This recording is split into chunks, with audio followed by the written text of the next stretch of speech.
जय श्री कृष्णा बच्चों, कक्षा 4 में आपका फिर से स्वागत है। कक्षा 4 में हम लोग पाठ संख्या 4 खेल प्रतियोगिता के बारे में पढ़ रहे हैं। अब तक हमने खो खो खेल के बारे में, सतोलिया के बारे में पढ़ लिया है।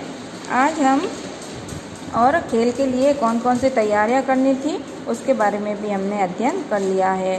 प्रिंसिपल सर ने सब टीचर्स को बुला के अपने अपने काम सौंप दिए थे और सारे टीचर्स ने मिलके अपने दल बना लिए थे कि कौन बच्चे क्या काम करेंगे। तो और आज का हमारा हेडिंग है नियम से खेलें, है ना। अब खेलना तो सबको अच्छा लगता है, पर खेल के कुछ नियम होते हैं। उन नियम के साथ अगर खेलते हैं तो वो खेल भावना हमारे बनी रहती है, नहीं तो लड़ाई झगड़ा होने की संभावना रहती है। इसीलिए तो रेफरी खड़ा किया जाता है ना, एम्पायर बोलते हैं जिसको। तो इसीलिए निर्णायक होता है एक, जो हमें सही नियम बता सके कि इसने ये गलती की है और इसने ये गलती नहीं की है। तो नियम से खेलें। सब खेल में सबसे पहले यही भावना होनी चाहिए, चाहे हार मिले चाहे जीत मिले, हमें हमेशा अपना आपा कभी नहीं खोना है। एक हारेगा एक तभी दूसरा जीतेगा, और दूसरा जीतेगा तभी दूसरा हारेगा। और जो अच्छा मैच खेलेगा, कोई भी हो, जो अच्छा काम करेगा उसकी हमेशा ही जीत होगी। तो नियम से खेलें। खेल शुरू होते ही खेल खिलाने वाले निर्णायक मतलब रेफरी ने सबको खेल के नियम बताए, है ना। सबके अलग अलग खेल नियम होते हैं। क्रिकेट मैच के अलग नियम होते हैं, फुटबॉल के अलग नियम होते हैं, वॉलीबॉल के अलग नियम होते हैं, खो खो मैच के अलग नियम होते हैं, सतोलिया के अलग नियम होते हैं, कबड्डी मैच के अलग नियम होते हैं। तो रेफरी ने सब बच्चों को जो जिस टीम में जिस खेल से संबंधित थे उन बच्चों को खेल के नियम बताए। तो आज हम पढ़ेंगे कबड्डी के नियम। कौन से? कबड्डी खेल के बारे में, उसके जो कौन कौन से नियम होते हैं उसके बारे में हम आज अध्ययन करेंगे। तो कबड्डी के नियम। जिसकी बारी है वह खिलाड़ी बिना सांस तोड़े कबड्डी कबड्डी बोलेगा। अब कबड्डी तो सभी बच्चों ने खेली होगी, है ना, लगभग सबको ही आती है कबड्डी खेलना। तो जिसकी बारी होती है वह खिलाड़ी, अब दो टीमें बांट दी जाती है। दो टीमों में से जो खिलाड़ी जाता है ना, तो दूसरे पाले में जाता है, तो एक खिलाड़ी जाता है और बिना सांस तोड़े, मतलब कबड्डी कबड्डी कबड्डी कबड्डी ऐसे कंटिन्यू उसको बोलते जाना है जब तक उस पाले में से वापस अपने पाले में नहीं आ जाता है वो बच्चा या खिलाड़ी, तब तक उसको सांस नहीं तोड़नी है और कबड्डी कबड्डी बोलते रुकना नहीं है। अगर वो बीच में उसने सांस तोड़ दी तो वो आउट माना जाएगा, और अगर उसने कबड्डी कबड्डी बोलते किसी खिलाड़ी को आउट कर दिया है तो उस टीम को पॉइंट मिल जाएगा। तो जिसकी बारी है वह खिलाड़ी बिना सांस तोड़े कबड्डी कबड्डी बोलेगा। और लाइन टच कर ली है या किसी खिलाड़ी को आउट कर दिया है और वापस आके अपने पाले में आने के बाद ही उसको सांस लेनी है, ठीक है। उसे टच लाइन को पार करनी है, अन्यथा वह आउट माना जाएगा। अब कबड्डी में लाइन्स बनी होती है। एक तो बीच में जो लाइन होती है वो मैदान को दो हिस्सों में बांट देती है। मैदान के पाले को दो पाले बन जाते हैं। उसके बाद में एक टच लाइन होती है। जब तक वो खिलाड़ी कबड्डी कबड्डी बोलते उस टच लाइन को, अगर उसने खिलाड़ी को आउट नहीं भी किया है, मगर अगर उसने टच लाइन को नहीं छुआ है तो वो आउट माना जाएगा। अगर उसने टच लाइन को छू के वापस आ गया है तो वो सुरक्षित रह जाएगा। अगली लाइन बोनस लाइन है। अब दो लाइन है, एक तो मध्य की लाइन जो दोनों खिलाड़ियों के पाले के बीच में होती है, और दूसरी होती है टच लाइन, और टच लाइन से भी बाद में होती है बोनस लाइन। बोनस लाइन को अगर छू लिया तो उसे पॉइंट मिल जाएगा। अगली लाइन बोनस लाइन है, उसको एक पैर से पार कर दूसरा पैर हवा में थोड़ा भी उठाने पर एक बोनस अंक अतिरिक्त मिलेगा। कैसे? एक बोनस लाइन है अगली, उसको एक पैर से पार कर दूसरा पैर हवा में थोड़ा भी उठाने पर एक बोनस अंक अतिरिक्त मिलेगा।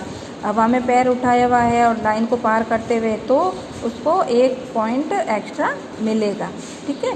ये हो गए तीसरा नियम। अब चौथा नियम है कि इस दौरान जितने खिलाड़ियों को छूकर मध्य रेखा को छू लेगा उतने अंक उस टीम को मिलेंगे।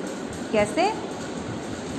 कि इस दौरान जितने खिलाड़ियों को छूकर मध्य रेखा को छू लेगा, अब जिसको आउट किया, जिसको हाथ लगा लिया है या पैर लगा लिया है जो खिलाड़ी गया है उस पाले में, तो उतने अंक उस टीम को मिल जाएंगे, ठीक है। जो खिलाड़ी गया है उस खिलाड़ी की टीम को उतने पॉइंट, जितने को खिलाड़ियों को आउट किया है मतलब जितने खिलाड़ियों को छुआ है उतने पॉइंट या अंक उस टीम को मिल जाएंगे, जिसने आउट किया है उस टीम को मिलेंगे। फिर है 5वां पॉइंट कि यदि वह पकड़ा जाता है तथा मध्य रेखा तक नहीं पहुंच पाता है तो वह आउट माना जाएगा। अब क्या होता है, कभी गया खिलाड़ी गया, कबड्डी कबड्डी कबड्डी बोलते बोलते है ना, इधर उधर उसने टाइम निकाला कि मैं आउट कर लूँ, छू लूँ किसी को, पर नहीं छुआ जाता। और एकदम से जो चैन बनी हुई होती है, 2 इधर 3 बीच में खिलाड़ी होते हैं, तो वो एकदम से उस बच्चे को, उस खिलाड़ी को दबोच लेते हैं या पकड़ लेते हैं, तो वो उस चैन से नहीं छूट पाता है। और जो बीच में मध्य लाइन होती है ना, मध्य के सेंटर की जो लाइन होती है, अगर जो पकड़ा गया खिलाड़ी उसने उस मध्य रेखा को छू लिया तो जिन खिलाड़ियों ने उसे पकड़ा है वो सारे आउट माने जाएंगे। और अगर वो खिलाड़ी जिसको पकड़ रखा है वो खिलाड़ी मध्य रेखा तक अगर नहीं पहुंच पाता है तो वो खिलाड़ी आउट माना जाएगा। साथ ही विपक्षी टीम को अंक मिलेगा। अब जो खिलाड़ी रेड लेने गया है ना, वो अगर आउट हो गया है, सामने वाले खिलाड़ियों ने उस बच्चे को पकड़ लिया है और वो मध्य रेखा तक नहीं पहुंच पाया है, तो पॉइंट किसको मिलेगा? जिस टीम ने उस खिलाड़ी को आउट किया है। ठीक है।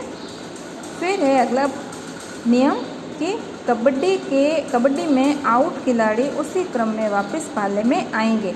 अब जैसे सबसे पहले 7 नंबर खिलाड़ी आउट हुआ है, ठीक है, तो सबसे पहले जो 7 नंबर खिलाड़ी आउट हुआ है, तो जैसे जैसे आउट होंगे, जो सबसे पहले जो खिलाड़ी आउट हुआ है वो ही वापस सबसे पहले, जब दूसरी टीम का कोई खिलाड़ी आउट होगा तो जो सामने वाले टीम से जो क्रम वाइज जो सबसे पहले आउट हुआ है उसी को वापस टीम में आने का मौका मिलेगा, मैदान में आने का उसी को मौका मिलेगा जिस क्रम में आउट हुए हैं। तो कबड्डी में आउट खिलाड़ी उसी क्रम में वापस पाले में आएंगे।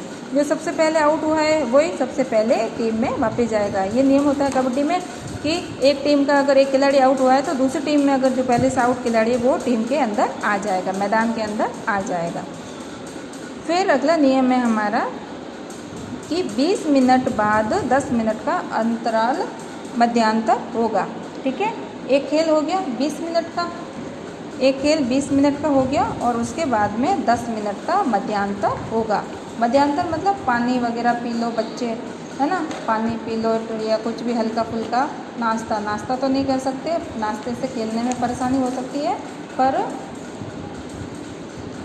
हाँ 10 मिनट का मध्यांतर होता है। बच्चे थोड़ा रिलैक्स हो जाते हैं क्योंकि कंटिन्यू 20 मिनट खेलने से उनकी एनर्जी थोड़ी कम हो जाती है, तो कुछ ड्रिंक वगैरह पानी वगैरह पीने के लिए 10 मिनट का मध्यांतर होता है।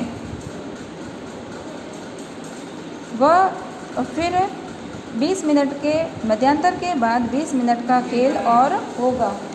20 मिनट के बाद में मध्यांतर का खेल और होगा। पहले 20 मिनट का हो गया, उसके बाद में 10 मिनट का इंटरवल हो गया, ये मध्यांतर हो गया, और 20 मिनट के मध्यांतर के बाद 20 मिनट का खेल और होता है। तो कुल मिला के 40 मिनट का खेल खेला जाता है और 10 मिनट का मध्यांतर होता है।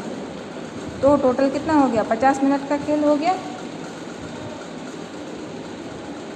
फिर है अगला पॉइंट, जिस टीम के अंक ज़्यादा होंगे वह टीम विजेता बन जाएगी। कौन सा पॉइंट है कि जिस टीम के अंक ज़्यादा होंगे वह टीम विजेता बन जाएगी। सभी मैचों में यही होता है, जिसके पॉइंट ज़्यादा होते हैं, जिसके अंक ज़्यादा होते हैं वो टीम क्या होती है? जीत जाती है। अब क्रिकेट मैच में भी जिसके रन ज़्यादा होते हैं और दूसरी टीम अगर उतने रन नहीं बना पाती है तो ज़्यादा रन वाली टीम जीत जाती है। तो कबड्डी में भी ऐसे ही होता है, जिसके पॉइंट ज़्यादा होते हैं, अंक ज़्यादा होते हैं, वो टीम विजेता बन जाती है, जीत जाती है। फिर है कि कोई भी प्रश्न है हमारा, 1-2 प्रश्न देख लेते हैं बच्चों, कि कोई भी खेल खेलने से पहले नियम बनाने की आवश्यकता क्यों होती है? तो कोई भी खेल खेलने से पहले नियम बनाने की आवश्यकता इसलिए होती है क्योंकि रेफरी जो संचालन करता है उससे बच्चों को किसी तरह की समस्या ना हो। ठीक है, खेल भावना बनी रहे मैदान में, इसलिए खेल के नियम बनाना ज़रूरी होता है। आप कोई भी नया खेल खेलने से पहले क्या नियम बनाते हैं? उदाहरण दीजिए। अब कोई भी खेल खेलने से पहले नियम बनाते हैं, जैसे क्रिकेट मैच है, क्रिकेट मैच में 4 रन इस लाइन से बाहर गई बॉल और गुड़कते बॉल गई एक 1 टिप में, तो वो 4 रन होंगे। अगर सीधा उस लाइन से बाहर गई बिना ज़मीन को छुए तो वो 6 रन होंगे।